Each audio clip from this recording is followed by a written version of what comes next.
What is a cabinet security? Cabinet securities are bonds and stocks that are listed on an exchange but do not have much in the way of trading activity. In general, there are far more bond issues that are classified as a cabinet security than stock options.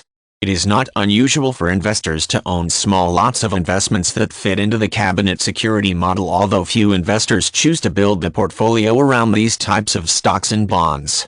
One of the identifying characteristics of a cabinet security is the number of shares that are usually included for sale in an offering. Unlike most investment options that trade in lots of 100 shares, a cabinet security usually trades in much smaller lots.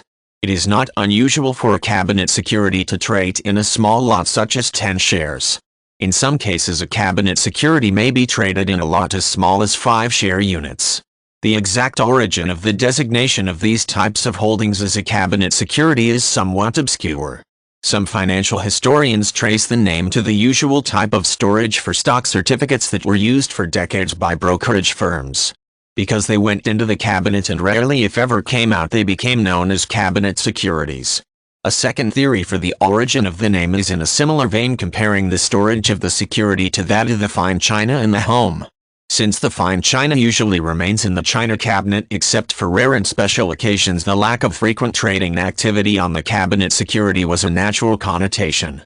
In general, the cabinet security tends to be a bond or stock that is relatively stable, so there is no real motivation for the investor to want to buy or sell the security at any given time. Instead, the investor may choose to incrementally purchase additional shares as they become available, since a cabinet security presents the chance to make a small profit over time.